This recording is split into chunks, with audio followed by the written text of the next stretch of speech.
Hey guys, I'm joining you from my apartment in Colorado, where I have just received a box from Iseli Nursery containing a number of 4-inch plants that I'm going to be keeping here and then bringing back home to Rhode Island. Kind of an interesting situation, but they offered some plants and I couldn't say no. So let's unbox this and take a look at what's inside.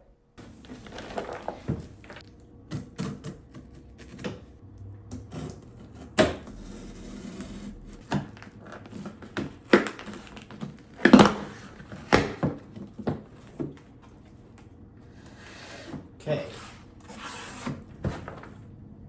Jeez. I think the box was delivered upside down, so there's a little bit of a mess in here, but I'm just gonna pull the plants out this way and set them on the table.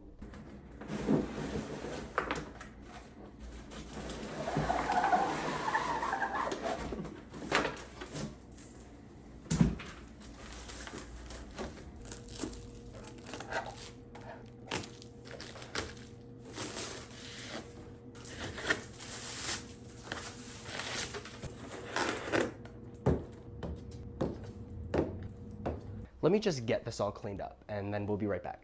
So I got them all unboxed and cleaned up a little bit. Now I am gonna be repotting these into terracotta pots, which you'll see over on my Instagram account, but I'll show you at the end of this video what the final product looks like. But let's just go through what each variety is.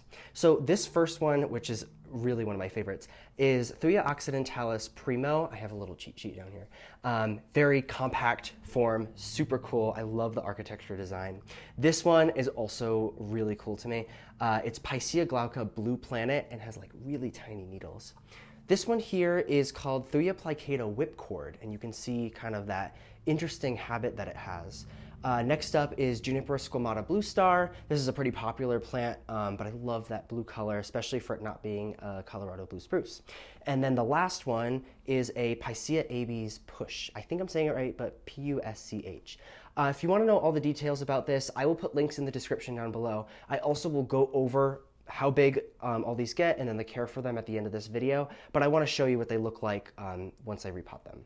And we're back. I've got all 5 of the plants in terracotta pots. I just want to mention quick that these came in 4.5-inch containers, which is pretty much the same size that you'll find like an annual in at the garden center in the spring.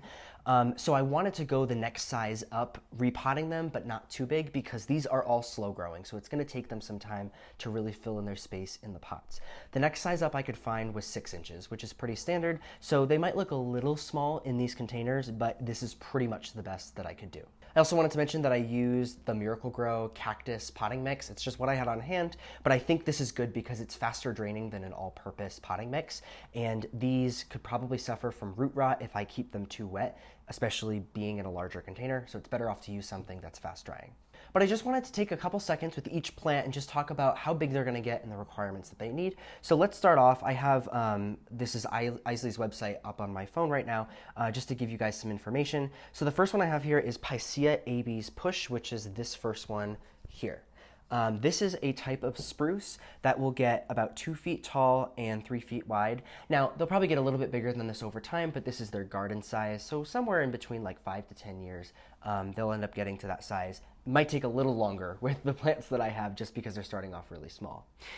This is only going to grow about 2 to 4 inches per year, and it's hardy down to zone 3, and it's going to want full sun. Next one is this in the corner. This one is called a blue planet white spruce, also Picea glauca. This is actually my favorite out of the 5 that were sent here. It actually has like the tiniest needles that I've ever seen on a spruce, and some of the tiniest that you'll find. This is only supposed to get about 1 foot tall by 1 foot wide in its maturity, only grows about 1 to 2 inches per year, so this is going to take a long time to gain some size. It's hardy to zone 4, and then it's going to want full sun. Next up is Thuja plicata whipcord. This one has probably the most interesting texture of them all. I didn't know how much I was going to love this, but it's actually growing on me quite a bit, so I'm excited to watch this grow. This one gets about 4 feet tall, 4 feet wide, probably a little bit bigger over time, if I'm being honest. It grows about 3 to 5 inches per year.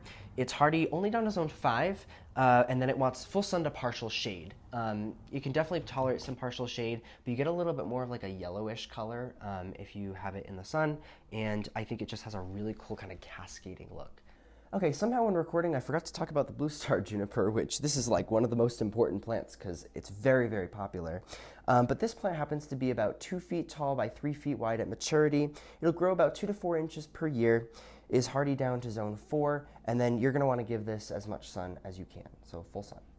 Seems like George is joining us for the last plant, which happens to be Primo arborvitae, which is Thuya occidentalis. Now this plant, George seems to love, gets about 4 feet tall, 1 foot wide, hardy down to zone 4, and then it's gonna want full sun.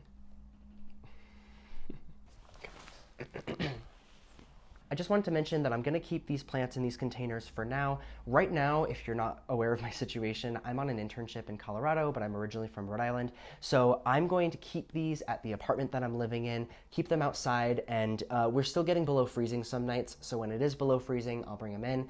Other than that, they will stay outside. And then I'll just keep them in the containers even when I end up making it home. Some of these might go in the ground. Some of them might stay in containers for a couple of years.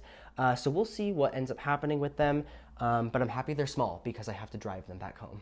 Like I said, Iseli has a great website for all their plants, so I'm going to put a link to each one of these plants in the description. So if you want to read more information or read about the different growth habits and features, then you can check out more information on these plants there. Thank you, Iseli, for sending these plants out to me. This is not sponsored, this is not paid, they just wanted to send them out to me and give me some samples. But I really love the stuff that they have. I have a couple other Iseli plants back at home in my gardens, and I have been loving them so far. So check them out if you're interested in the compact conifer / Japanese maple realm of the horticulture world. They've got some really cool products. With all that being said, thank you for watching this video. I hope you guys liked it, and I will see you in the next one.